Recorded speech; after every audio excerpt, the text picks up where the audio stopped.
Baik. Gimana nih kabarnya ukti-ukti semua hari ini? Alhamdulillah. Nah, mungkin kita cek sound dulu nih biar ngetes semangat ukti-ukti sekalian.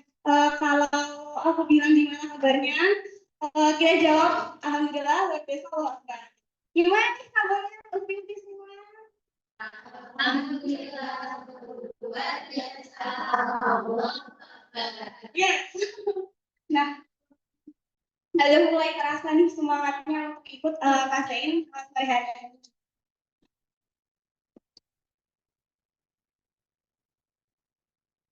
Nah, habis itu mungkin aku coba tanya bentar deh nih,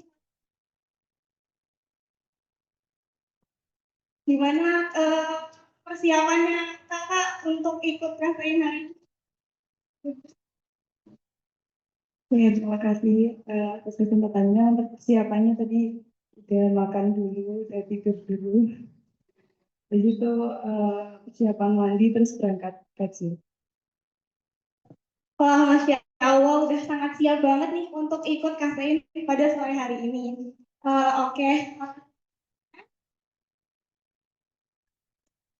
udah jam 16.00 juga. Jadi kita mulai aja KSEIN pada hari ini. Baik. Assalamualaikum warahmatullahi wabarakatuh. Alhamdulillahirrabbilalamin. Segala puji bagi Allah Subhanahu wa Ta'ala yang telah mempertemukan kita dalam keadaan sehat walafiat pada acara KSEIN hari ini dengan tema pendidikan dan kedudukan wanita dalam Islam. Salawat dan salam semoga senantiasa tercurahkan kepada Nabi Muhammad SAW, keluarga, sahabat, serta umat beliau hingga akhir zaman. Dan semoga kita termasuk dalam golongan yang mendapatkan syafaat beliau di akhir kelak. Amin ya rabbal alamin. Iya, kita berlanjut kepada agenda selanjutnya, yaitu pembacaan tilawah yang akan dibacakan oleh Tina Sofia. Kepada Tina Sofia dipersilahkan.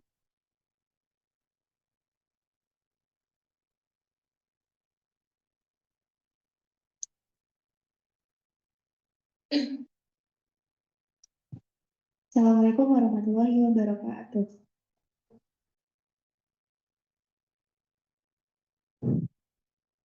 أعوذ بالله من الشيطان الرجيم. بسم الله الرحمن الرحيم. يا أيها الذين آمنوا إذا قيل لكم تفسحوا في المجالس إذا قيل لكم تفسحوا في المجالس فافسحوا يفسح الله لكم وإذا قيل انشزوا فانشزوا يرفع الله الذين آمنوا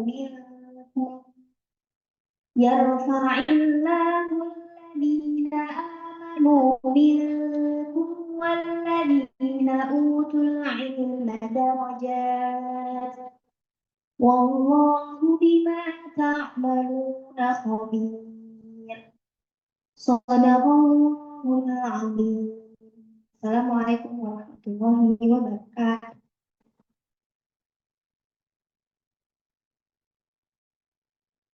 Sadaqallahul Adzim, Maha Besar Allah atas segala firman. Terima kasih banyak ucapkan kepada Firina Sofia karena telah membacakan tilawahnya. Semoga menjadi amal jariah bagi pembaca dan pendengarnya. Amin. Baik, selanjutnya kita langsung pada pembacaan sifat materi. Tapi mungkin udah pada tahu nih dari posternya siapa materi kita pada hari ini. Nah, materi kita pada hari ini adalah Dr. Edi Fitria Ruliana, SPMKK. Beliau ini lahir di Ponorogo tanggal 19 September 1978. Beliau sudah memiliki 3 orang putra dan putri. Kemudian untuk pendidikannya, beliau itu menempuh pendidikan di FKUNER Surabaya, lulus pada tahun 2024 dalam pendidikan kedokteran dan kemudian melanjutkan PPDS Mikrobiologi Klinik FKUNER Surabaya, kemudian melanjutkan doktoral candidate program studi doktor di FKUB. Kemudian untuk saat ini beliau sedang menjadi dokter spesialis mikrobiologi klinik di RSSA Malang, di RS Lafayette Malang dan juga RS Lafayette Husada Kepanjen, dan juga aktif sebagai pengajar Departemen Mikrobiologi FKUB dan prodi spesialis mikrobiologi klinik.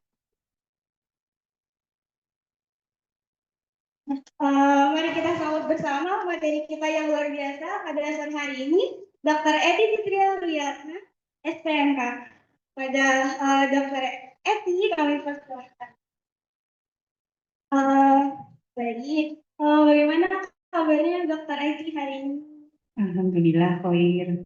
Alhamdulillah, semoga selalu sehat walafiat untuk Dr. Eti dan juga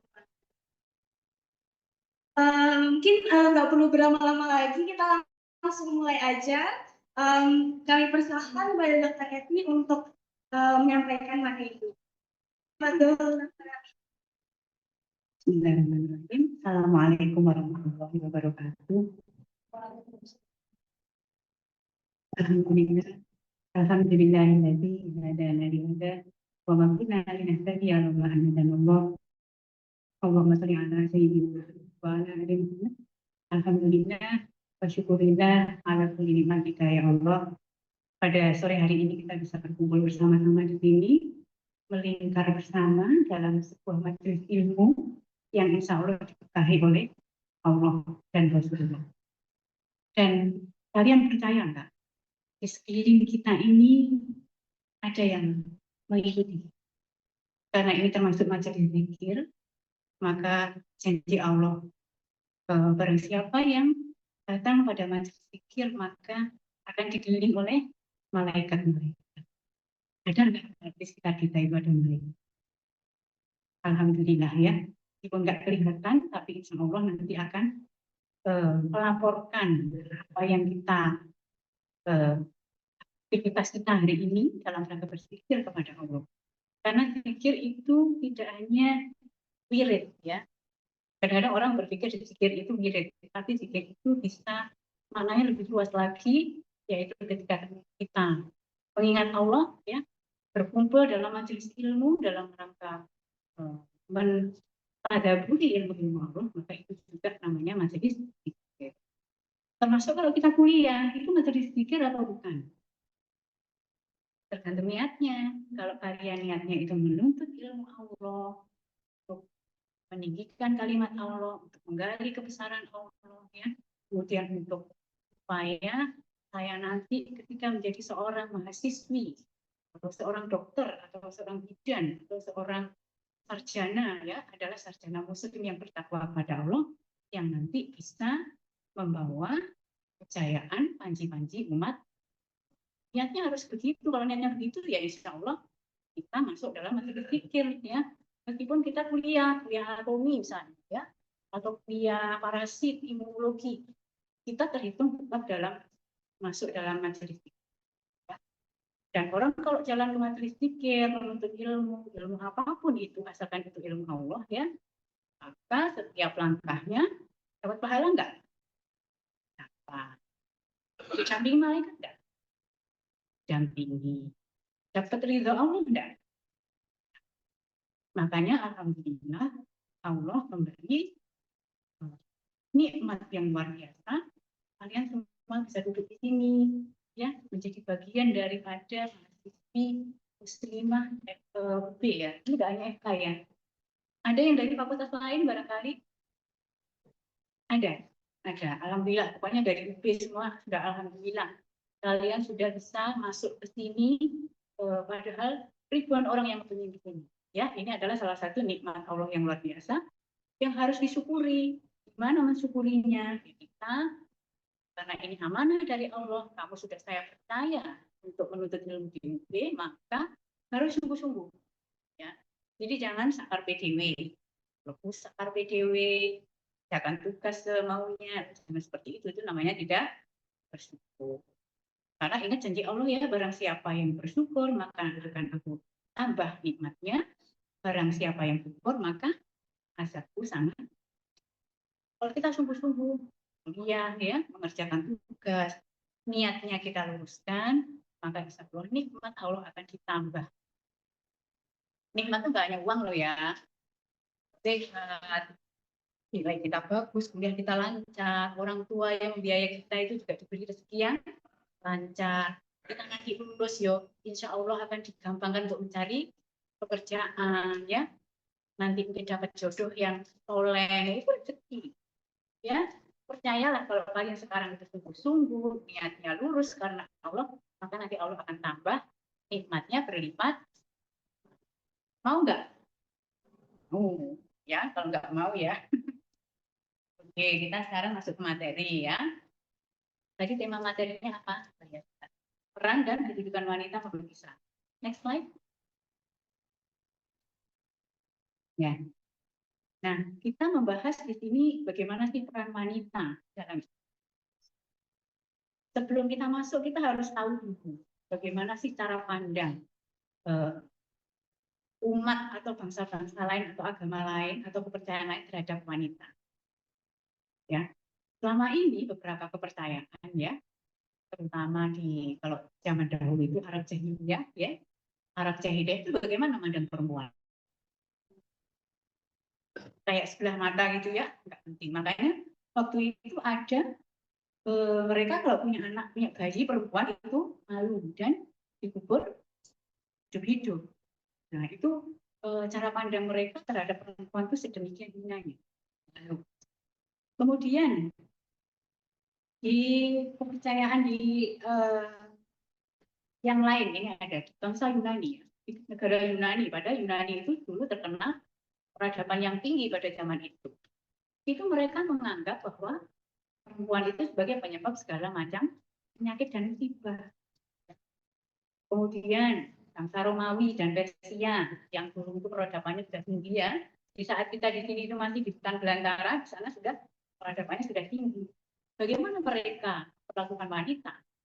Jadi mereka memperlakukan wanita itu tidak adil. Ya. Jadi ada yang diperlakukan kasar, melakukan kesalahan sedikit dihukum berat, ya, dan menganggap wanita itu sebagai pelampiasan seksual semata. Bahkan ini bangsa Romawi itu dia punya slogan ya, jadi belenggu wanita itu jangan dilepas dan api jangan dipadamkan. Jadi mereka itu menganggap perempuan itu sedemikian rendah. Nah, bagaimana Islam datang? Sesungguhnya Islam datang itu untuk mengangkat derajat orang wanita, ya, yang dulunya itu direndahkan pada zaman jahiliyah, malu kalau punya anak perempuan, dikubur hidup-hidup, dan sepertinya perempuan tidak ada sesuatu yang membanggakan. Nah, bagaimana Islam mengangkat derajat perempuan? Ini kalau di Quran surat Al-Ahzab ayat 35, artinya sesungguhnya laki-laki dan perempuan muslim, laki-laki dan perempuan mukmin, laki-laki dan perempuan yang tetap dalam ketaatannya, laki-laki dan perempuan yang benar, laki-laki dan perempuan yang sabar, laki-laki dan perempuan yang khusyuk, laki-laki dan perempuan yang bersedekah, ya, kemudian laki-laki dan perempuan yang berpuasa, laki-laki dan perempuan yang memelihara kehormatannya, dan laki-laki perempuan banyak menyebut nama Allah yang berzikir, maka Allah telah menyediakan untuk mereka ampunan dan pahala yang besar. Dari sini kita bisa melihat bahwasanya Allah memandang sama antara laki-laki dan perempuan. Sama-sama taatnya, pahalanya sama. Enggak di-korting. Yang perempuan karena derajatnya lebih rendah, separuh aja. Enggak. Sama semuanya. Ya. Hafal Al-Quran 1 juz, satunya juga hafal Al-Quran 1 juz, sama pahalanya. Ya. Jadi tidak dibedakan. Ini Allah mengajari meluruskan budaya-budaya yang menganggap rendah orang wanita. Nah, ini dari ayat tadi kita bisa ambil pelajaran bahwa kedudukan wanita itu sama dengan laki-laki dalam hal ibadah dan baik laki-laki dan perempuan, kita semua memiliki kesempatan yang sama untuk meraih derajat setinggi-tingginya, derajat takwa setinggi-tingginya sama, tidak dibeda-bedakan sama Allah, ya, tidak ada diskriminasi dari Allah terhadap laki-laki dan perempuan. Kemudian pahala dan ganjaran yang diberikan atau dosa yang diberikan jika melakukan maksiat sama antara laki-laki dan perempuan. Bukan terus kalau perempuan itu dosanya lebih besar, tidak sama semuanya. Kemudian kedudukan wanita juga sama dalam hal kesempatan mendapatkan pahala, kesempatan meraih surga. Apabila ya ada syaratnya, ya apabila sama-sama beriman, sama-sama taat, sama-sama rajin dan sama-sama melakukan soleh. Ya. Jadi alhamdulillah Islam turun menjadi rahmatan lil alamin, terutama bagi perempuan yang mengangkat derajat perempuan, dan kita alhamdulillah kita status kita saat ini sebagai muslimah, ya, yang mana hal itu dimuliakan oleh, ya. Nah, kedudukan wanita dalam Islam. Jadi kita sebagai individu, sebagai seorang wanita, sebagai seorang muslimah dalam Islam, itu apa saja di kedudukan kita. Yang pertama, kita sebagai anak. Kalian punya orang tua kan? Kita semua sebagai anak kan, saya juga sebagai anak. Meskipun saya punya anak, saya juga anak dari orang tua saya. Jadi kita semua sebagai muslimah, kita posisi sebagai seorang. Apa kewajiban seorang anak terhadap orang tua? Berbakti. Sebelum kewajiban, hak anak dari orang tua apa? Dibesarkan, dipelihara. Ya, kalau dipelihara itu apa ya?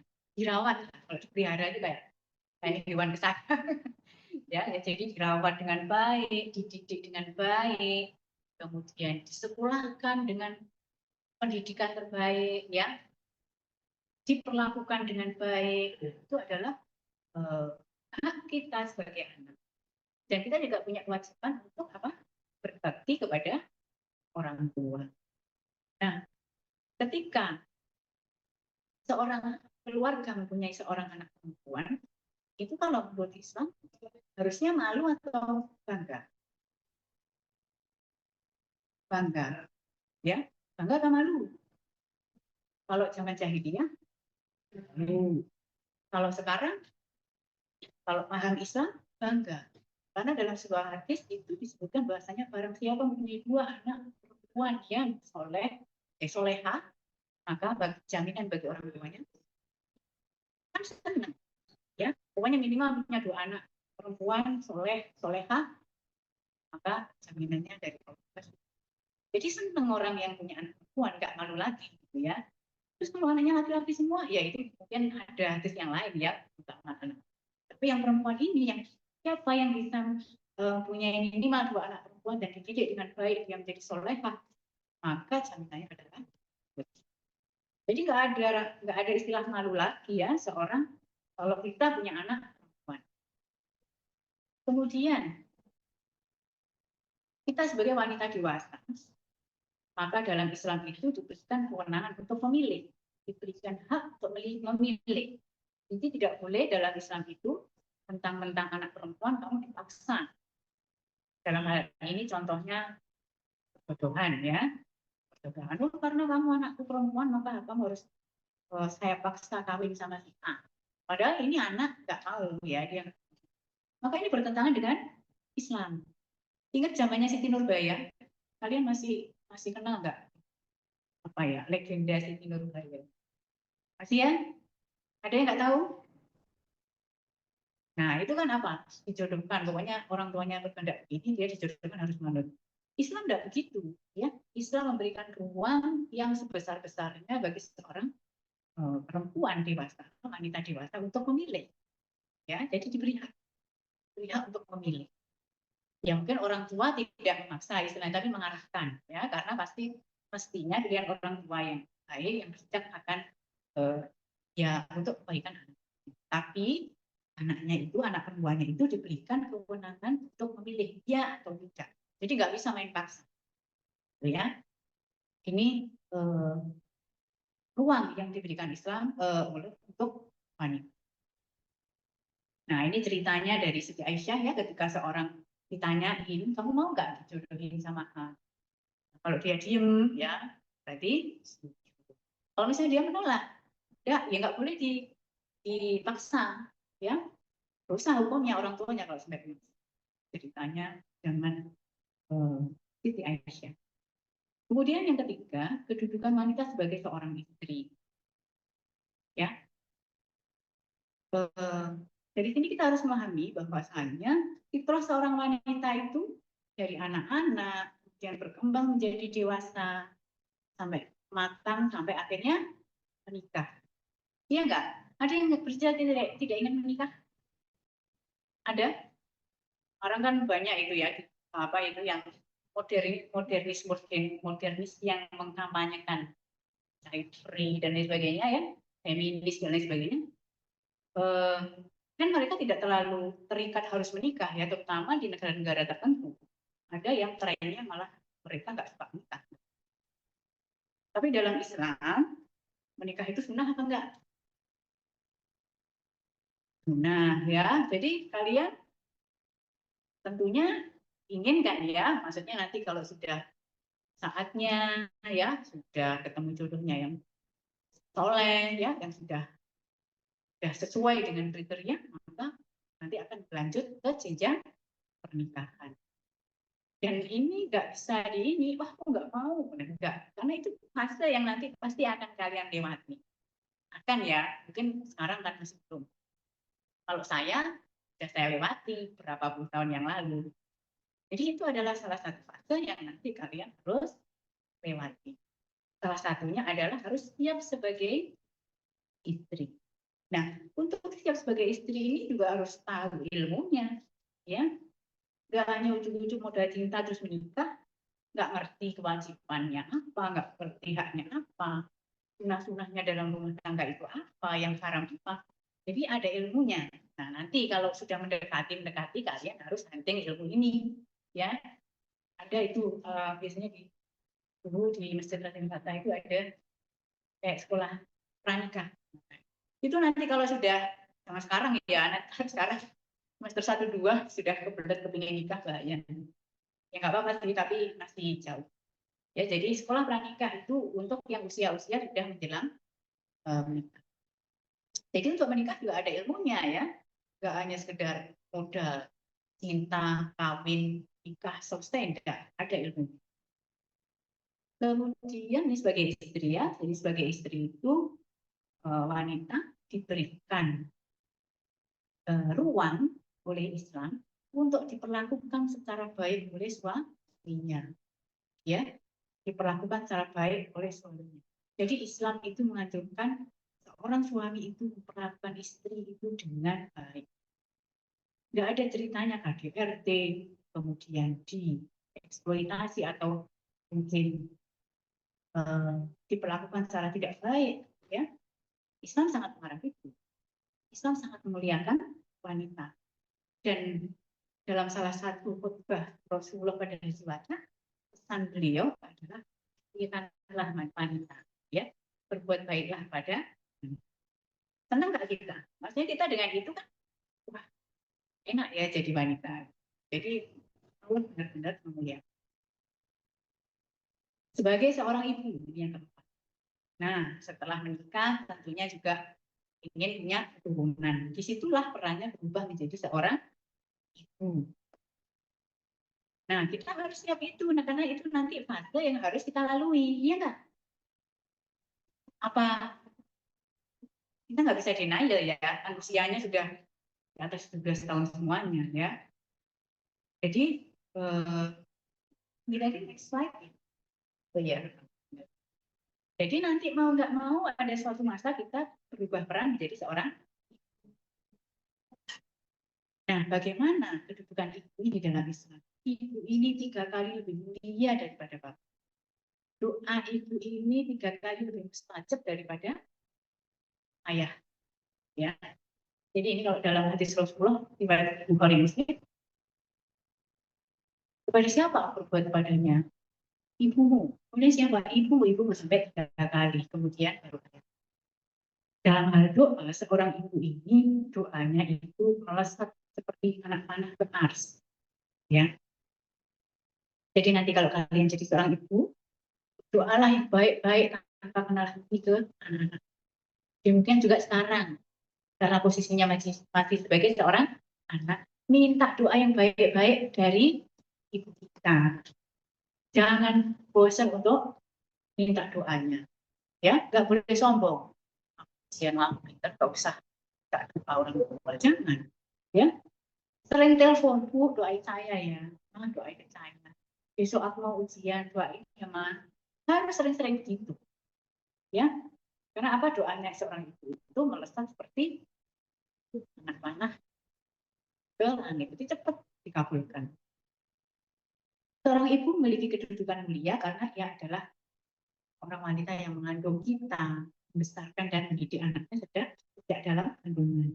Demikian juga nanti kalau suatu saat kita menjadi seorang ibu, maka ketika kita mengandung, melahirkan, membesarkan dan mendidik anak-anak kita dengan baik, ya, maka mempunyai kedudukan yang mulia. Sampai kalau seorang perempuan yang kalau meninggal pada saat melahirkan, maka meninggalnya disebut termasuk mati. Ya. Sedemikian Allah memuliakan wanita Islam dalam hal ini. Ya. Kemudian kedudukan wanita sebagai seorang individu, kita sebagai bagian dari masyarakat, kita sebagai individu yang dewasa, yang merdeka. Apa peran kita? Yang pertama adalah Allah memberi kesempatan yang seluas-luasnya kepada seorang wanita ini untuk menuntut ilmu. Ya. Gak ada batasan dalam Islam. On wedok, gak usah sekolah dulu. Gak usah belajar fikih. Gak usah hafal Al-Quran. Gak usah belajar ilmu hadis. Gak ada. Ya. Bahkan dalam Islam dicontohkan beberapa sahabat Ummul Mukminin kita ya, Siti Aisyah radhiyallahu anha, itu beliau malah menjadi pengajar untuk para sahabat waktu itu. Bayangkan ya, mengajar para sahabat. Karena beliau yang mendapat pengajaran langsung dari Rasulullah. Sehingga diberikan privilege untuk mengajar para sahabat. Jadi kita dari situ ya, menunjukkan bahwasanya Islam menempatkan wanita itu bukan posisi yang rendah, bukan posisi yang ecek-ecek, bukan posisi yang sebelah mata, ya. Tapi demikian ya. Tergantung apa? Ilmu. Jadi untuk mulia selain soleh, taat, maka harus berilmu, ya. Kuliahnya yang sregep, ngajinya yang sregep. Kalau bisa menuntut ilmu setinggi-tingginya, ya nanti di akhir nanti akan kita buka 2 story ya, biar kalian punya semangat. Nah, janji Allah itu tidak beda-bedakan ya, penuntut ilmu laki-laki dan penuntut ilmu perempuan. Tidak dibeda-bedakan.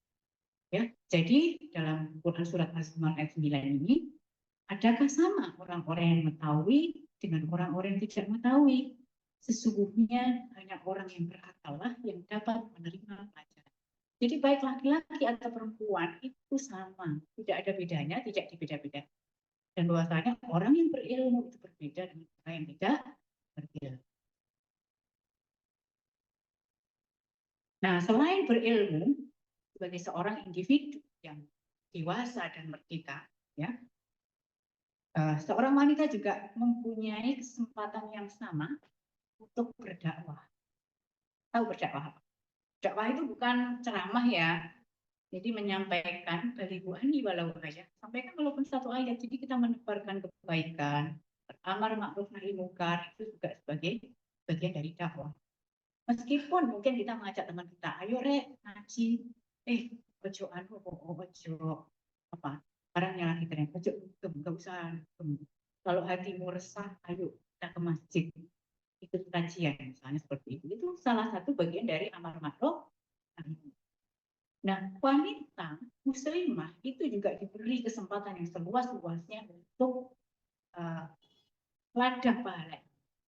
Jadi kalian semuanya, ini muslimah-muslimah di UB ini, saya yakin semuanya bisa melakukan amar ma'ruf nahi munkar di manapun kalian berada, kos-kosan, entah di bangku kuliah ya, atau barangkali nanti kalian sudah bekerja, menduduki posisi di tempat kerja, maka kalian juga bisa beramar ma'ruf nahi munkar kepada lingkungan kerjanya, anak buahnya, pun juga atas. Itu adalah ada pahala yang diberikan kepada muslimah. Nah, untuk ini ya antara laki-laki dan wanita itu sama, tidak ada perbedaan. Oh, yang wajib, yang afdal jadi dai itu laki-laki aja, enggak, perempuan juga. Contohnya Ibunda Aisyah, ya, beliau adalah seorang dai yang juga seorang dokter juga, karena ketika perang beliau itu lumayan menguasai ilmu, ya, berarti tentara-tentara yang sakit, yang terluka. Kemudian dalam Quran surat ini Al-Imran ayat 10 ya, kamu adalah umat terbaik yang diutus kepada manusia untuk memerintahkan yang ma'ruf dan mencegah hal yang munkar. Kamu di sini itu adalah semuanya, baik laki-laki dan perempuan. Jadi sama-sama semuanya, nggak ada bedanya. Ya, seorang wanita pun dia juga bisa menjadi dai, juga bisa menyeru amar ma'ruf nahi. Dari kedudukan, sekarang perannya wanita dalam Islam. Nah, ini di dalam Quran surat At-Taubah ayat 21. Dan orang-orang yang beriman, laki-laki dan perempuan, sebagian mereka adalah penolong bagi sebagian yang lain. Mereka menyuruh mengerjakan yang ma'ruf, mencegah dari yang munkar, mendirikan sholat, menunaikan zakat, dan mereka taat pada Allah dan Rasul-Nya. Mereka itu akan diberi rahmat oleh Allah, dan sesungguhnya Allah Maha Perkasa lagi Maha Bijaksana. Ya, di sini Allah menyeru kepada laki-laki dan perempuan yang beriman bahwasanya kalian itu sama. Amal ibadah dan peluang ibadah hukumnya sama. Ladang ibadah juga sama. Silahkan berlomba-lomba. Tidak ada diskriminasi. Oh, kalau yang laki-laki pahalanya lebih tinggi, yang perempuan lebih rendah. Semuanya mempunyai kesempatan dan pahala yang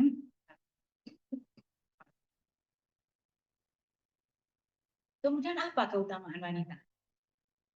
Yang pertama, wanita adalah cetak generasi yang baru. Itu hal yang tidak dimiliki oleh laki-laki. Kita bisa mencetak ya, melahirkan generasi yang baru, yang luar biasa. Bukan sekedar lahir, melahirkan, hanya selesai, enggak.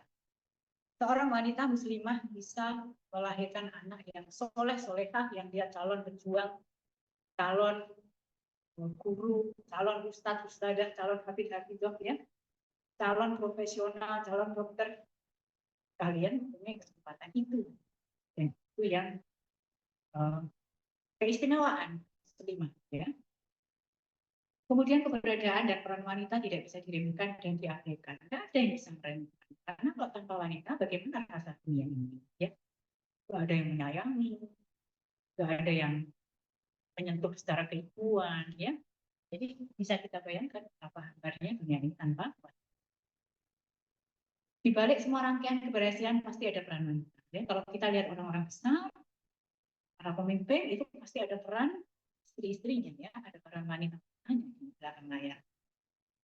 Kemudian wanita juga memiliki peranan penting dalam kehidupan keluarga, ekonomi, politik, pendidikan, agama, dan sosial budaya. Banyak wanita yang dituntut bisa berperan pada ekonomi. Wanita-wanita yang pengusaha, ya. Mungkin nanti di antara kalian ada yang tidak lulus di pengusaha apa misalnya? Baju itu apa?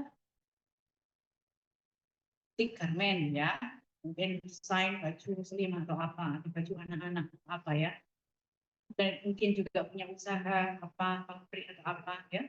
Jadi dibutuhkan peran seorang muslimah dalam bidang ekonomi. Nah, dalam ini bagaimana Islam memandang? Kalau kita melihat Ibunda Khadijah radhiyallahu anha, siapa profil beliau sebelum menjadi istrinya Nabi? Siapa? Pedagang sukses, pengusaha besar, kaya, ya. Jadi kita enggak aku cuma gini-gini aja, jangan. Bercita-citalah setinggi seperti Bunda Khadijah sebagai pengusaha besar, pengusaha sukses, ya, yang dengan hartanya disumbangkan sebesar-besarnya untuk dakwahnya Rasul. Jadi jangan nanggung kalau punya cita-cita, enggak nanggung. Ini aja deh, tengah aja deh, jangan setinggi-tingginya, ya. Misalnya kepingin jadi dosen, boleh. Ibunda Aisyah adalah seorang guru yang mumpuni, ya, dalam bidang keislaman. Contohnya sudah ada. Sebagai politik, beliau juga sebagai penasihat politik Khalifah Rasyid. Ya. Pendidikan sudah jelas, ya, banyak sahabat-sahabat yang mendidik wanita pada zaman ini. Agama, sosial, budaya. Jadi banyak sekali peran wanita. Jadi kalian tidak boleh merasa rendah hati. Dengan perempuan. Kalau orang bilang ini, jangkai kurang ombok. Ya. Enak kalau laki-laki itu jangkai lebih ombok. Kalau perempuan itu jangkainya kurang ombok. Setuju nggak? Nah, setuju nggak? Kalau saya nggak setuju. Karena kita bisa melangkah. Ya. Nah, tadi sebagai apa tadi? Sebagai generasi baru. Kemudian sebagai anak, ya tadi kalau tadi kedudukan, sekarang peran wanita sebagai anak, salah satunya adalah memahami hak-hak dan kewajiban orang tua dan keluarga. Bagaimana kita berbakti kepada orang tua kita, ya. Jadi seorang muslimah harus berbakti, ya, nggak boleh ada tidak. Harus berbakti. Salah satunya jangan pernah mengatakan kata kepada kedua orang tuamu. Kalau bisa nanti sekarang kalian bercita-cita tinggi, kalau nanti berhasil bisa membahagiakan, membanggakan, menyenangkan kedua orang tuanya. Itu salah satu jalan untuk berbakti.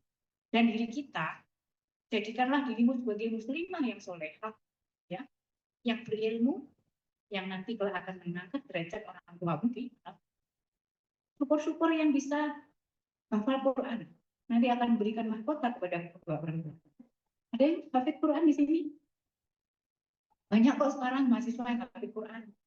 Ya, semangat ya semuanya. Kita harus, meskipun kalian sudah nggak di pondok lagi, di sini insya Allah masih banyak ya sarana untuk kita murojaah mempertahankan hafalan, ya. Jadi jangan sampai hilang, ya. Kelasnya kuliah padat banyak tugas, hilang. Jangan. Terutama yang dari pondok-pondok. Tadi siapa yang dari pondok tadi? Nah, itu hafalannya jangan sampai hilang, ya. Jangan sampai luntur hafalannya. Ya, jadi ini perintah untuk berbakti kepada kedua orang tua. Sebagai seorang anak, sama tadi, ya. Sebagai seorang istri, tadi sudah disinggung juga, ya, di antaranya kewajiban peran istri dan suami adalah taat pada suami dalam hal kebaikan, tidak keluar rumah melainkan atas izin suami, tidak menjauhi tempat tidur suami, tidur dengan apa yang Allah berikan kepadanya, berhias dan pakai wangi-wangian saat suami berada di rumah, tidak sebaliknya, ya. Keluar itu menor, tapi kalau di rumah seadanya. Kemudian melaksanakan tugas-tugas rumah tangga dan mengurus anak, mendidik anak, dan berlemah lembut dan bersikap berkelanjutan. Nah, ini hanya sekilas aja, ya. Kalau yang ini itu butuh berseri-seri untuk kajiannya, ya. Nanti kalau pada pernikahan. Sekarang masih. Nah, ini yang penting, yang ada kaitannya dengan ilmu. Wanita sebagai ibu. Jam berapa ya? Nanti saya diingatkan, ya. Oh, masih ada. Nah, tadi sudah saya sebutkan bahwasanya seorang itu keutamaannya 3 kali lebih dari ayah. Nah, wanita sebagai seorang ibu mati, ya. Mati.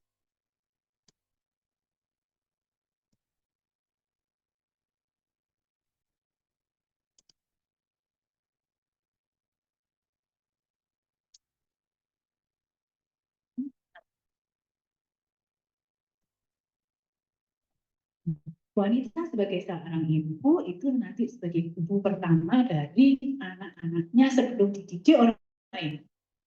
Kalian masih ingat ya, kalian ketika lahir siapa yang dididik awal-awal? Ibu. Sebelum orang lain ya, Pak Ibu yang punya peran pertama untuk mendidik anak-anaknya.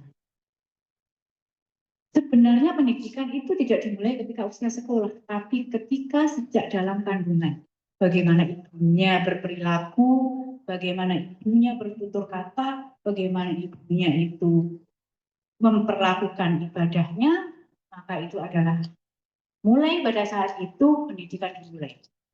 Ya, jadi ingat-ingat betul kalian ya, yang cewek-cewek, yang muslimah-muslimah, pendidikan dimulai saat dalam kandungan.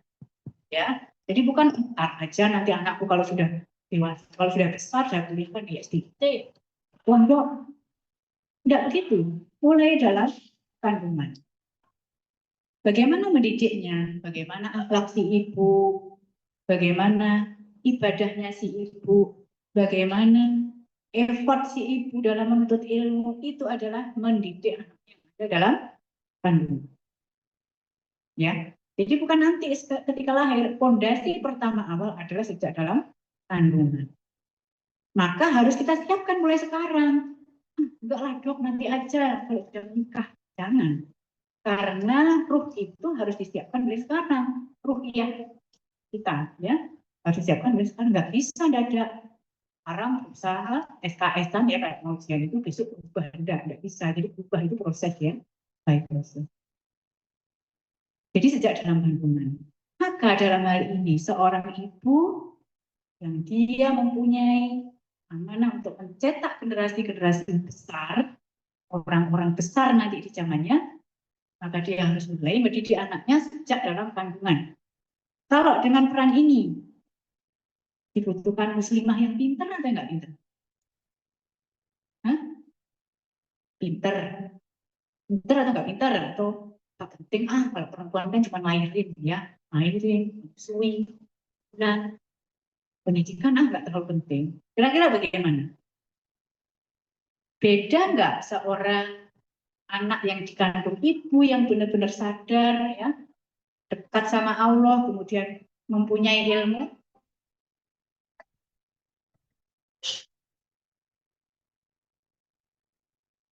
Belum selesai. Beda nggak? Dengan ibu yang mungkin hubungan dekatnya dengan Allah biasa-biasa atau bahkan jauh.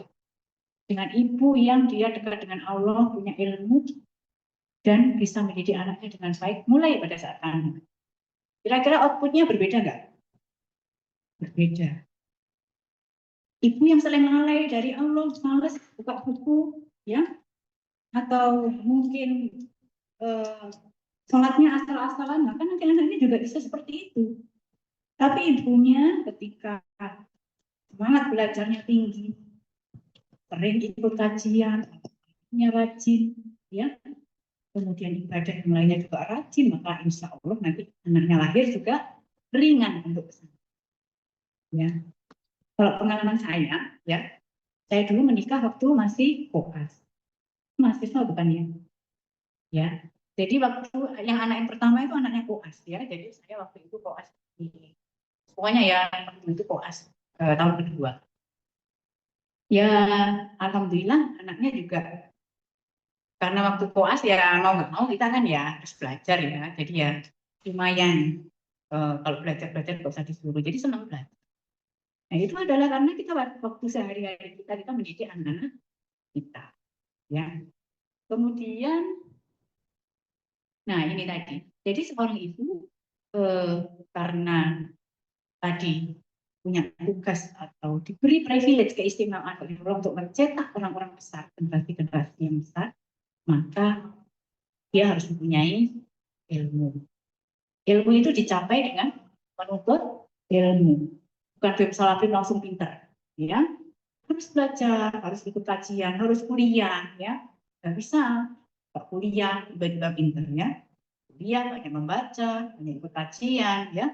Maka insya Allah tangki-tangki ilmu kalian akan penuh. Next. Nah ini, peran yang tidak ada bandingnya adalah mencetak orang besar. Kalian punya nggak cita-cita? Anakku nanti akan menjadi orang-orang pemimpin di zamannya, orang-orang besar di zamannya. Punya nggak cita-cita itu? Harus punya. Ada yang nggak punya?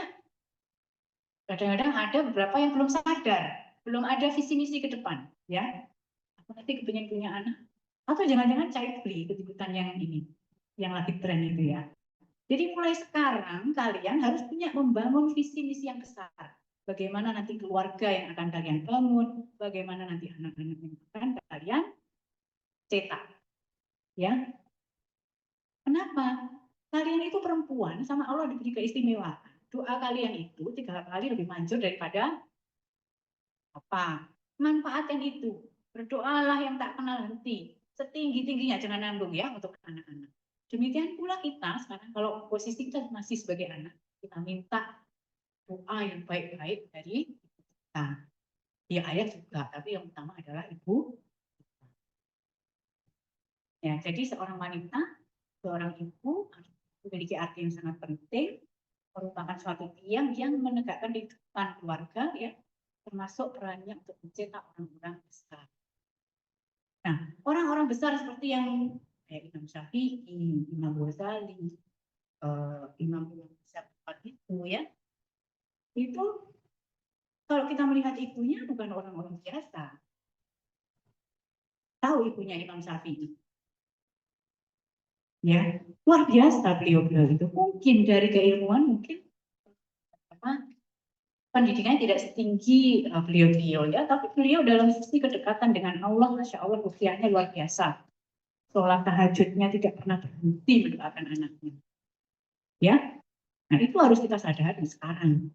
Next, kita punya peran, punya amanah yang besar dari Allah. Kita akan melahirkan orang-orang yang besar. Ya. Dan kalau mendoakan anak ya, ini tips dari saya sendiri, jangan nanggung, doakan setinggi-tingginya.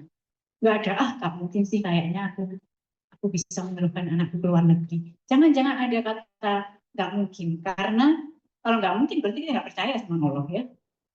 Doakan setinggi-tingginya ya untuk anak-anak kita. Nanti sekarang belum punya anak.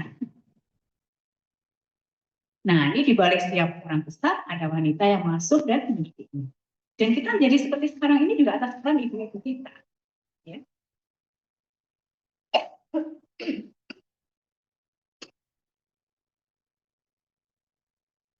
Nah, hak dari anak-anak apa?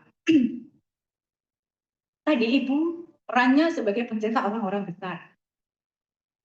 Dan dalam mendidik anaknya, ibu berperan sebagai murabiyah. Murabiyah itu ya ustadzah private, ya, ustadzah privat untuk anak-anaknya.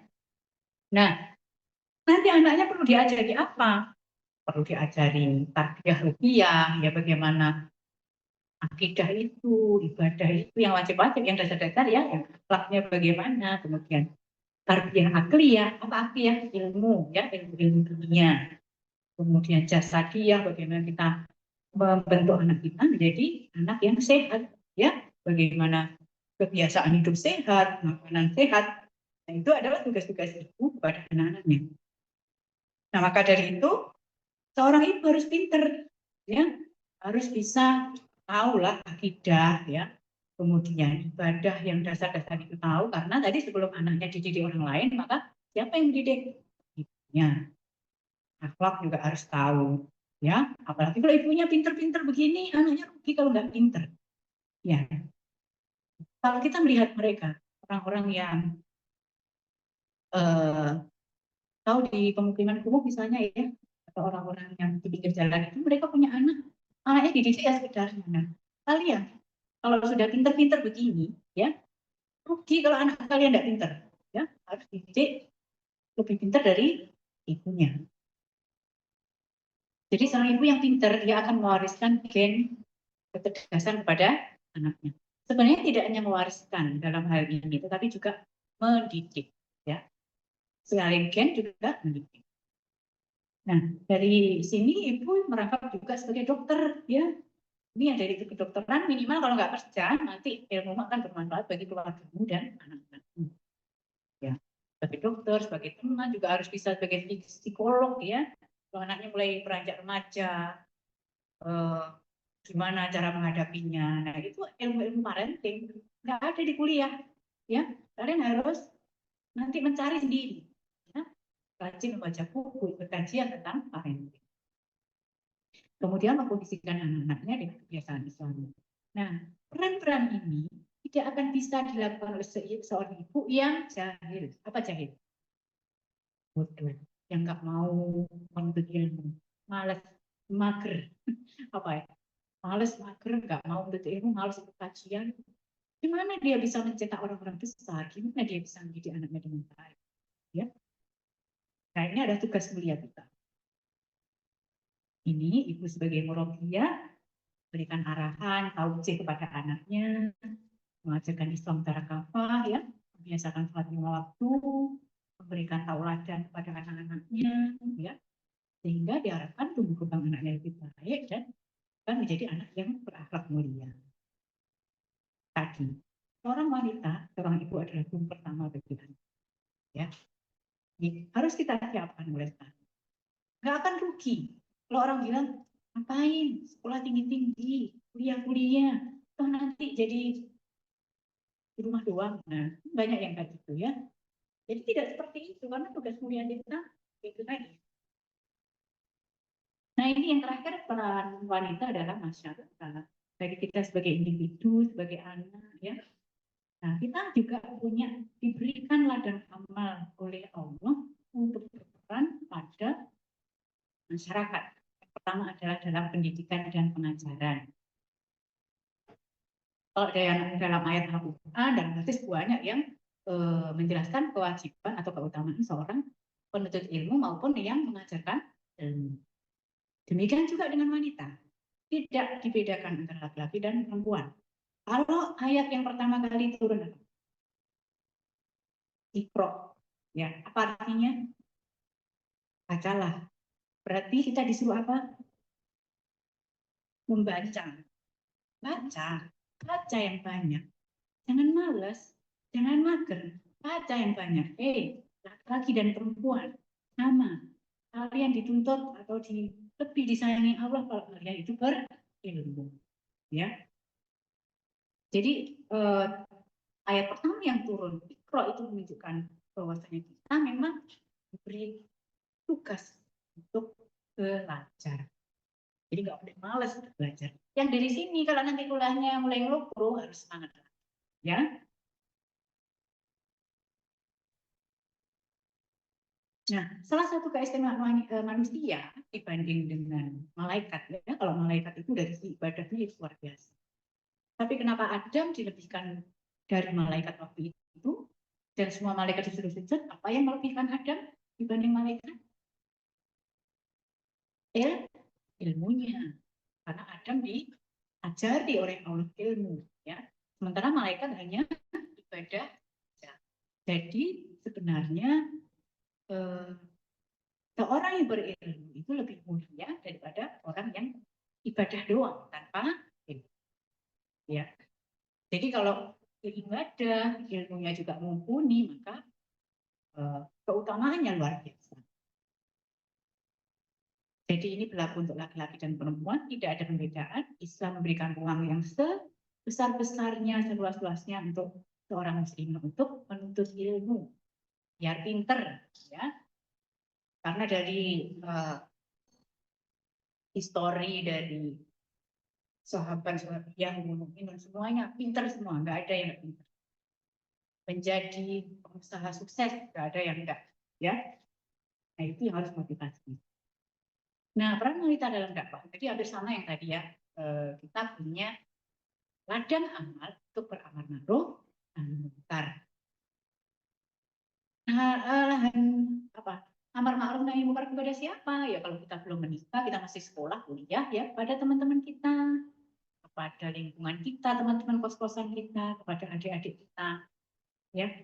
Nanti kalau kalian sudah menikah, ya kepada keluarga, istri, anak-anak, lingkungan sekitar, tangga, masyarakat sekitar.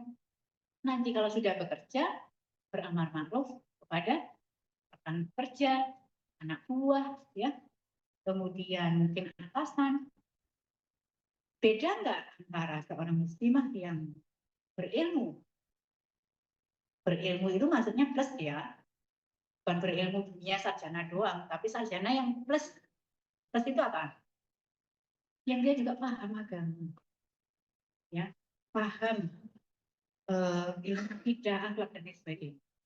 Ya, nanti si sarjana plus ini kelak kalau dia menjadi pemimpin di suatu institusi, maka dia akan lebih punya ruang untuk beramar ma'ruf nahi munkar.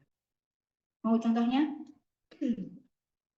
Kalau saya dari dulu menekankan adik-adik di kedokteran ya, kan ada kelompok kajian gitu ya. Kalian harus menjadi dokter plus, atau kalau bidan plus, kalau apoteker plus, atau ekonom plus. Apa yang menjadi perbedaannya? Pengalaman saya waktu saya terjun ke puskesmas pertama ya, lulus terjun ke puskesmas ya, kita masih unyu-unyu ya, masih muda baru lulus ke puskesmas, sementara di sana banyak orang-orang lebih senior dari kita. Disitulah mulai kita punya ilmu plus tadi ya, bukan hanya ilmu profesi. Profesi sih sama semuanya punya. Yang plus ini yang jarang. Kita bisa berbuat banyak di situ.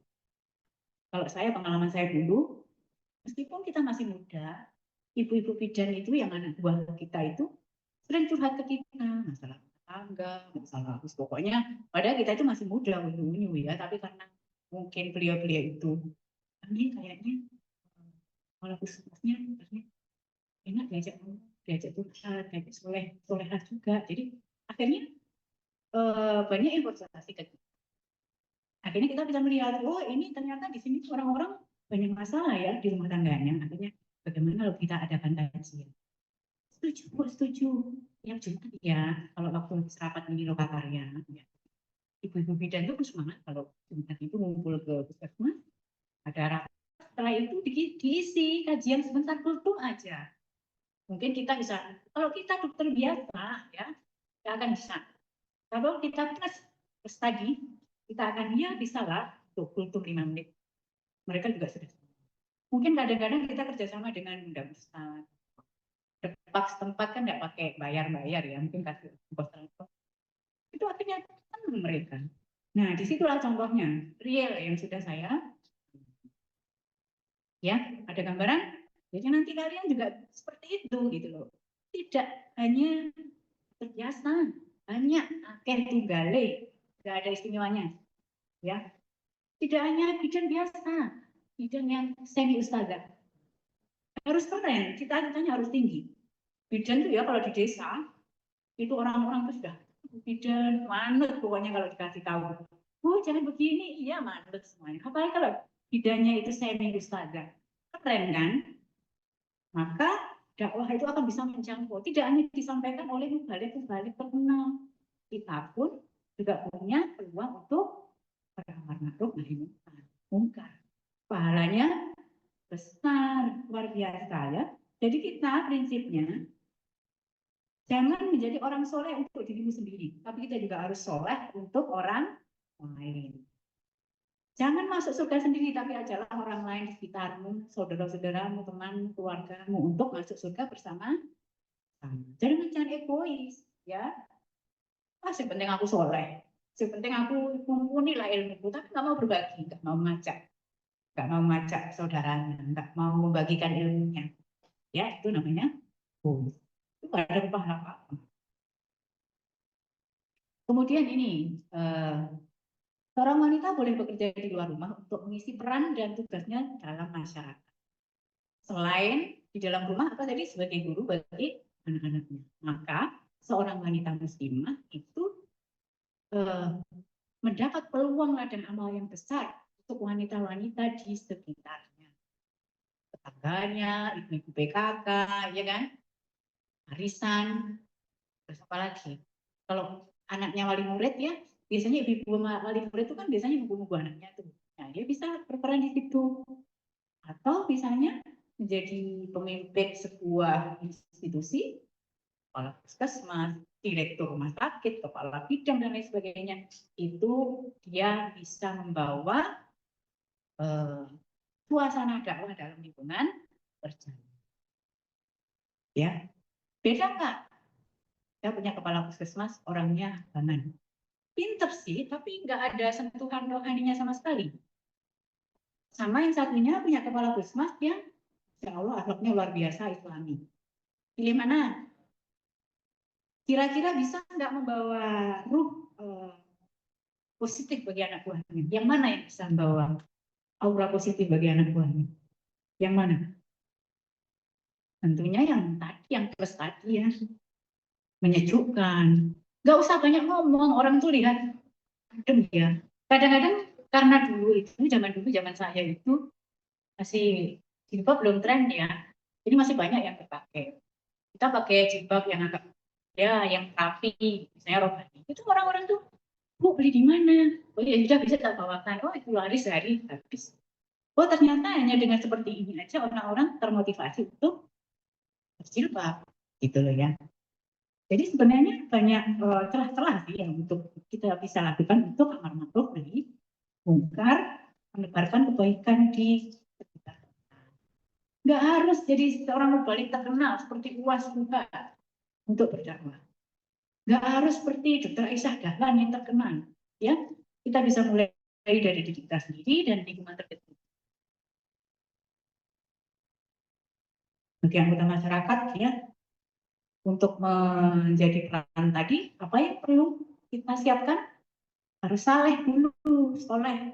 Yang nggak soleh mana bisa kita membawa atau mempengaruhi orang ya. Masih dalam berbicara, nah ini harus kita latih mulai sekarang, nggak bisa dadak. Saya dulu, waktu SMA itu sangat pemalu. Nggak berani ngomong di depan. Kalau ngomong di depan tuh, apa ya, apa jenenge, mendek-dek itu. Veteran dulu udah, pokoknya nervous ya. Tapi saya belajar dan alhamdulillah betah. Jadi jangan berkata, saya nggak bakat kalau ceramah, kalau ngajar itu nggak bakat. Saya dulu juga nggak suka jadi guru. Nah, saya nggak suka ngomong. Tapi ternyata dengan berjalannya waktu, saya berusaha berlatih bisa. Jadi mungkin sekarang, mungkin bagi yang pendiam-pendiam, pemalu-pemalu ya, ada kan? Pasti ada. Pendiam, malu itu saya paket ya. Terus deg-degan, nervousan, nah itu saya paket biasanya. Jangan berkecil hati, kalian bisa berubah. Ya, tapi berubahnya nggak bisa laten loh ya. Aku berubah, besok langsung berubah. Enggak, kita harus berusaha, melatih. Pertama kali memang nervous, tapi besok lagi yang kedua, nervousnya berkurang sedikit. Yang ketiga, sudah agak sedikit-sedikit hilang nervousnya. Yang empat sudah biasa, 5, 6 sudah sangat biasa. Gitu. Ya, jadi kalian bisa berubah. Memberikan hikmah, contoh yang baik lewat perilaku kita, penampilan kita bisa mendidik anak dengan baik dan giat dalam berdakwah. Ini peran sebagai anggota masyarakat. Nah, ini bagaimana kita supaya soleh? Ya harus tangki-tangki ilmu kita harus diisi, jangan dibiarkan kosong ya. Menuntut ilmu syar'i, selain ilmu-ilmu yang kita tuntut di perkuliahan ya, berkajian, kemudian baca kitab atau buku-buku, kemudian mungkin lihat web-web atau link yang mungkin banyak mengajarkan ilmu. Itu harus diisi terus tangkinya. Jangan mandek. Aku tahun ini mau nggak ikut kajian, rugi nggak kira-kira? Tangkimu akan kosong. Jadi tangki itu harus terus-menerus diisi, ya tangki ilmu kita. Ya, jadi jangan dibiarkan kosong. Karena tadi misi kita adalah menjadi seorang perempuan yang berilmu, ya, yang bermanfaat bagi keluarga dan masyarakat. Nanti dalam keluarga kita nanti akan lahir dari generasi ini orang-orang besar, ya, orang-orang besar yang akan menjadi pemimpin di masa depan. Nah, ini bisa dilatih. Ini juga sikap bijaksana. Perilaku kita harus dijaga.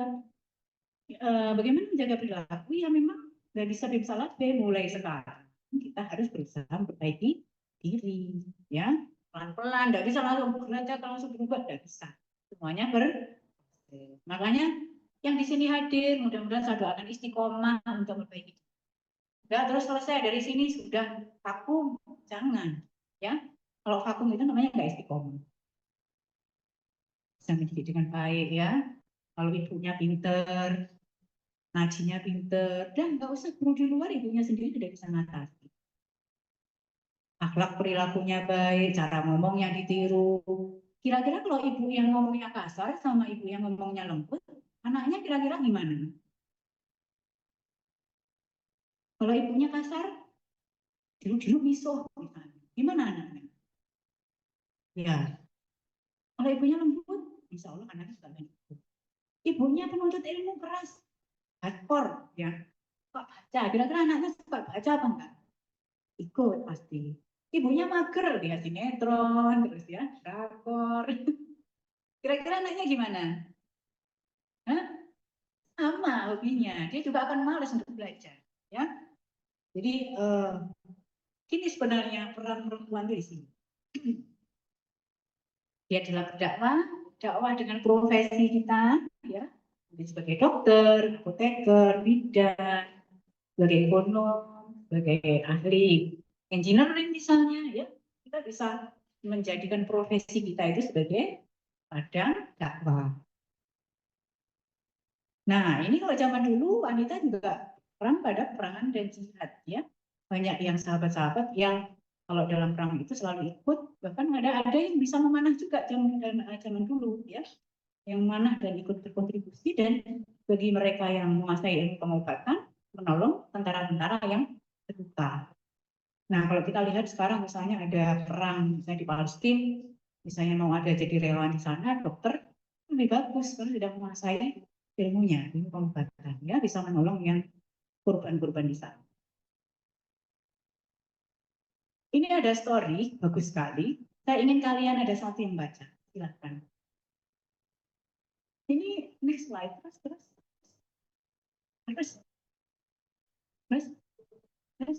terus. Nah, silakan ada yang baca, yang biasanya bacanya kayak puisi. Yang kita baca ya. Ini story ya, jadi ini bacanya yang kayak puisi gitu loh.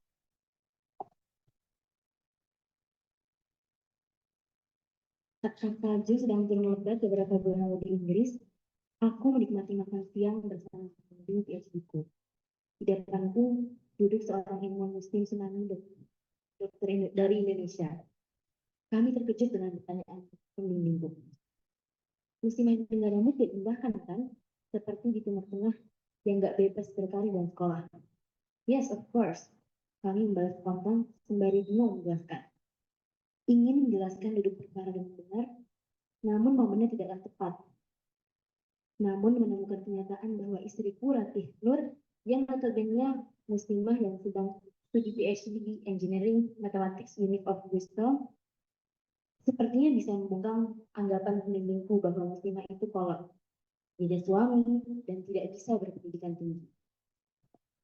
Apalagi mengetahui istri menjalani studi PhD dengan 2 anak, sesuatu yang berulang kali diherankan oleh istri pembimbingku saat kami bertemu beberapa waktu lalu. Sebuah bukti tegas bahwa seorang muslimah bisa berpendidikan tinggi tanpa harus mengesampingkan urusan rumah tangganya. Kejadian singkat itu terus terang membekas dalam memoriku. Betapa para muslimah harus terus didorong untuk berkarya dan berpendidikan tinggi, agar dunia tahu bahwa mereka tidak mampu pandai. Justru sebaliknya, mereka sangat cenderung. Next, masih ada. Betapa para muslimah harus berani bermimpi mengacak pendidikan tinggi di Oxford, Cambridge, Harvard, hingga MIT di Amerika sana, agar sosok berjilbab penuh cahaya bisa menyebar di majelis-majelis yang saat ini dikuasai Barat. Sama halnya saat bangga melihat seorang muslimah Malaysia di konferensi pers penemuan black hole beberapa waktu lalu. Muslimah Malaysia memang teladan untuk meraih pendidikan tinggi. Betapa banyak mereka tersebar di seluruh sudut UK untuk sekolah S1 hingga S3. Prestasi mereka juga dikenal cemerlang, seperti muslimah muda Malaysia bernama Alia, rekan sesama asisten dosen beberapa waktu lalu itu lulus dengan cum laude saat S1 dan S2 dari University California Los Angeles, UCLA, menikah dan punya anak tak menyurutkan semangatnya untuk ilmu hingga menggondol gelar PhD dan Aerospace Engineering, University of Bristol.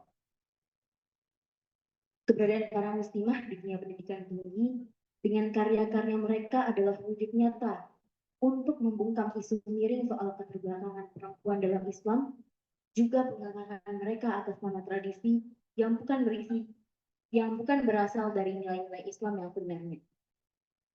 Sama halnya dengan seorang Fatimah Al-Fihri, sang pendiri UNIF pertama di dunia. Seharusnya semangat untuk ilmu juga membuncah di dada para muslimin. Maka menyebarlah kalian di setiap jengkal bumi. Maka menyebarlah kalian di setiap jengkal bumi Allah untuk menyebar ilmu. Taklukkan peradaban dengan pengetahuan agar mereka tahu kalian tidak bodoh apalagi tertinggal. Sudah mendapat insight dari story ini? Kira-kira apa? Semangatnya justru meningkat atau menurun? Meningkat, ya. So, next slide. Ya. Betapa para muslimah harus terus didorong untuk berkarya dan berpendidikan tinggi agar dunia tahu bahwa mereka tidak kampungan. Justru sebaliknya, mereka sangat sempurna. Jadi kita itu tidak kampungan, kita harus buktikan ke dunia, ya. Betapa para muslimah harus berani bermimpi mengejar pendidikan tinggi di Cambridge, Harvard, hingga MIT di Amerika sana, di seluruh pelosok Eropa, ya, supaya sosok yang berjilbab, berakhlak mulia, teduh, penuh cahaya ini menyebar ke majelis-majelis ilmu yang saat ini difasilitasi. Bismillah ya, Allahu Akbar, semangat. Nanti insya Allah kalian nanti akan berikan kemudahan oleh Allah untuk sekolah setinggi-tingginya. Misinya hanya satu, li'ilahi kalimatillah. Menegakkan kalimat Allah di muka bumi. Menyebarkan cahaya-cahaya keislaman di seluruh penjuru. Itu ya, bukan supaya aku dianggap pintar, jangan, itu harus disingkirkan, niatnya harus diluruskan. Sudah selesai. Alhamdulillah sudah selesai kajian pada sore hari ini. Silakan kalau ada pertanyaan yang sesuatu yang didiskusikan.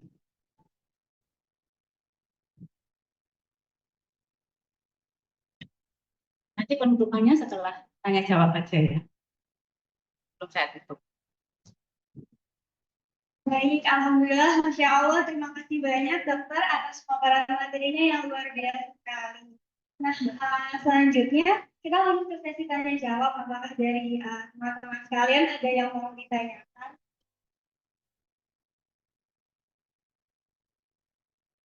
Tidak ada? Oh iya. Silahkan.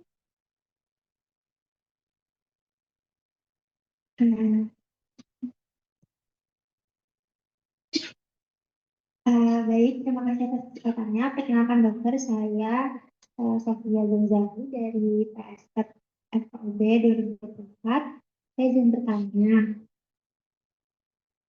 apa tips dari dokter untuk kami para muslimah agar bisa tetap semangat menuntut ilmu, menjaga adab, dan juga istiqomah dalam berislam di lingkungan kampus yang kita tahu ya heterogen banget.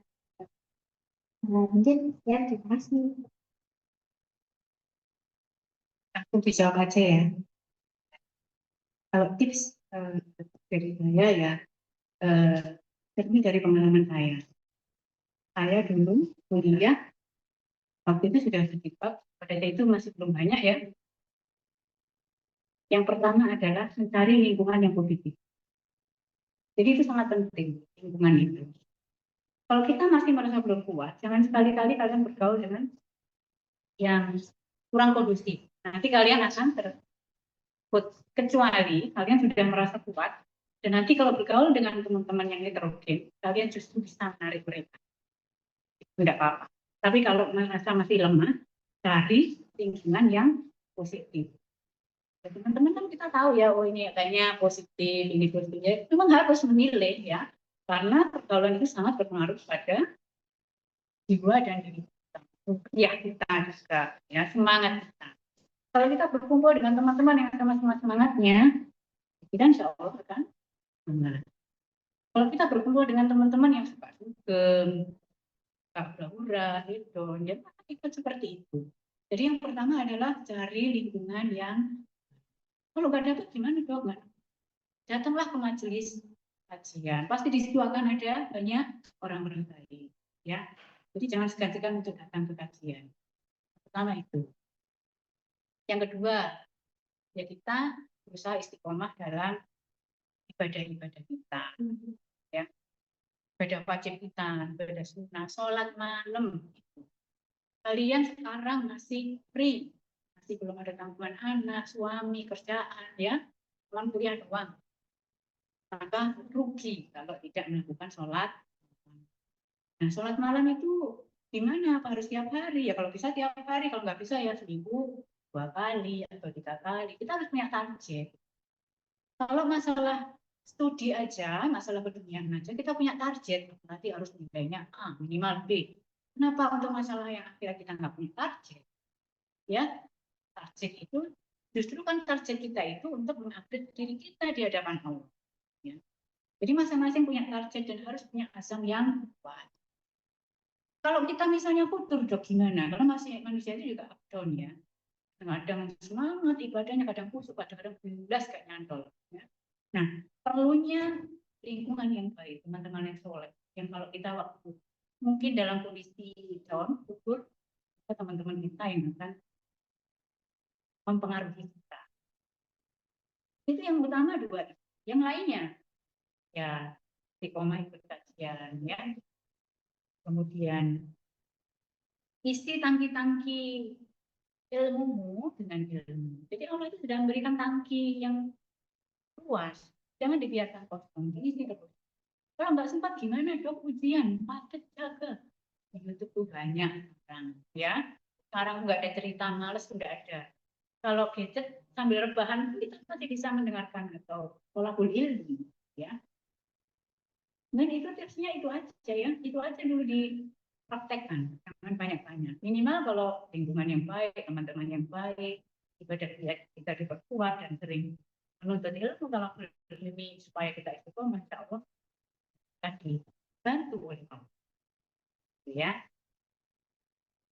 ada lagi mungkin waktunya sudah habis.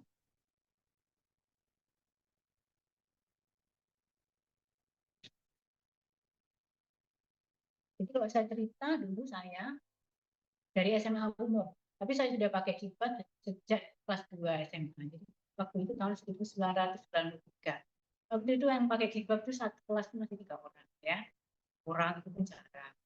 Dulu kalau waktu ijazah itu pasti harus tanda tangan surat pernyataan, ya. Ini berjilbab, mana? Ya sudah kamu tanda tangan aja, ya. Ijazah foto ijazah itu loh. Terus sekarang udah biasa. Kemudian karena saya background umum, saya haus keilmuan. Jadi saya ikut kajian-kajian. Sampai waktu itu kuliah, saya nyambi ikut ngaji di Mahad. Jadi pagi kuliah, sorenya langsung ke Mahad. Selama insya Allah. Ya selain ikut kajian aktivitas di kampus ya, di fakultas, nah saya ikut itu. Jadi memang harus berusaha. Supaya apa? Supaya jadi plus-plus tadi loh. Kalau rekan-rekan saya gimana? Ya biasa, mereka ya jadi orang, tapi nggak dapat yang plus-plus ini. Alhamdulillah waktu itu saya bisa membagi waktu, ya, kita bisa nuntut ilmu, dan kuliahnya juga. Kemudian saya lulus, saya kerja di puskesmas, di dinas di Blitar waktu itu, tahun 2010, ada tawaran beasiswa. Saya bukan siapa-siapa, orang tua saya bukan dokter, saya bukan dari birokrat. Saya bukan siapa-siapa, saya baru dari keluarga saya berusaha. Waktu itu ada tawaran beasiswa, saya ikut BPJS. Waktu itu nggak ada bayangan saya itu mau masuk BPJS, karena zaman dulu BPJS itu ya tahu sendiri ya, siapa lu, uangnya siapkan berapa, ya, kemudian rekomnya dari siapa. Nah itu saya nggak punya semuanya. Jadi kita hanya modal. Bismillah nekat, ada peluang, semuanya nekat aja ya. Bila masuk, waktu itu saya punya anak 2. Saya ke Surabaya. Anak saya bawa ngontrak di sana, di tengah-tengah hamil. Tambah anak 1 lagi, jadi saya punya anak 3. Yang terakhir itu anaknya BPJS. Ini masih semangat ya. Jadi kalian itu masih muda-muda, belum ada tanggungan, harus lebih semangat lagi. Mas loh, kok sampai direwan-rewangi segitunya? Nggak apa-apa. dari sini saya mendidik anak saya, mereka masih kecil-kecil, kita tinggal di kontrakan sederhana. Beginilah perjuangan ibu menuntut ilmu. Sampai mama ini loh sudah tua, ya sudah tua, sudah punya anak, masih semangat pula. Kamu nanti juga harus lebih dari ini, ya. Jadi anak-anak sudah, itu ada bagian dari pendidikan, ya. Jadi jangan kalau sudah menikah gimana? Kayaknya kalau sudah menikah itu dunia sudah tertutup. Nah, ya masih bisa. Kalian punya anak pun kalian masih bisa. Sekarang anak-anak saya sudah besar, saya ada kesempatan sekolah S3, saya ambil.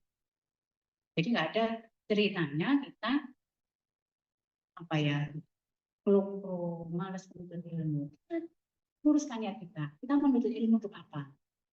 Bukan semata-mata untuk mencari uang, ya. Tapi itu tadi, muslimah harus pintar, harus ada yang ahli, harus ada yang dokter, ya. Kenapa? Karena di sana itu mereka sudah termapping dengan rapi, ya.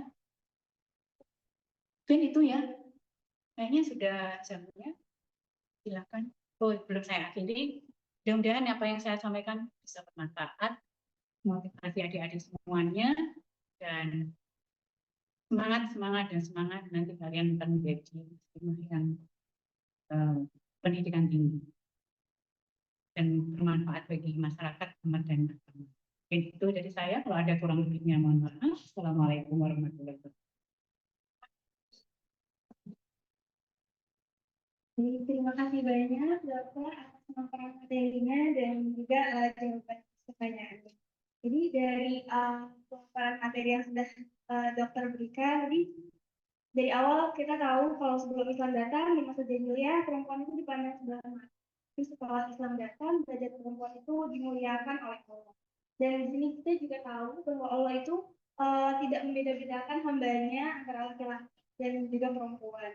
Dan juga terkait dengan kehidupan muslimah itu ada 5. Yang pertama adalah sebagai seorang anak yang memiliki tanggung jawab untuk berbakti kepada kedua orang tuanya, dan juga dalam menentukan pilihan hidupnya sebagai seorang istri, juga sebagai seorang ibu yang akan merawat dan mendidik anaknya kelak. Dan juga sebagai seorang individu, perempuan itu punya hak untuk menuntut ilmu yang setinggi-tingginya dan juga berdakwah amar ma'ruf dan nahi munkar. Baik, karena sesi materinya sudah selesai, kemudian selanjutnya pembacaan doa yang akan dipimpin oleh Dr. Eti. Kami persilakan. Saya yang membaca doa. Belum saya siapkan untuk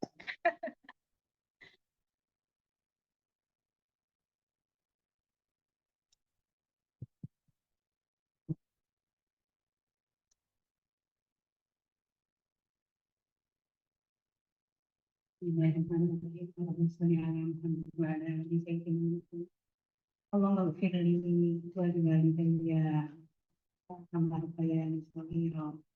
Rabbana hab lana min azwajina wa dhurriyyatina qurrata a'yun waj'alna lil muttaqina imama. Rabbana ighfir lana ba'da idh hadaytana wa hab lana min ladunka rahmah innaka antal wahhab. Ya Allah, jadikanlah kami umat-Mu muslimah dan salihah yang semangat menuntut ilmu, semangat untuk beribadah, semangat untuk memperbaiki diri. Dan jadikanlah kami, ya Allah, nanti kelak menjadi umat-Mu yang kelak akan mendidik generasi-generasi emas, generasi-generasi terbaik yang kelak akan memimpin kejayaan Islam. Ya Allah, berikanlah kami istiqomah dalam ibadah kami, istiqomah dalam menuntut ilmu kami, dan istiqomah dalam kebaikan. Dekatkan kami dengan orang-orang yang baik, orang-orang yang cinta kepada Engkau, orang yang cinta kepada Allah. Dan jadikanlah kami umat-Mu yang istiqomah. Rabbana atina fid dunya hasanah wa fil akhirati hasanah wa qina adzabannar. Subhana rabbika rabbil izzati amma yasifun wa salamun alal mursalin walhamdulillahi rabbil alamin.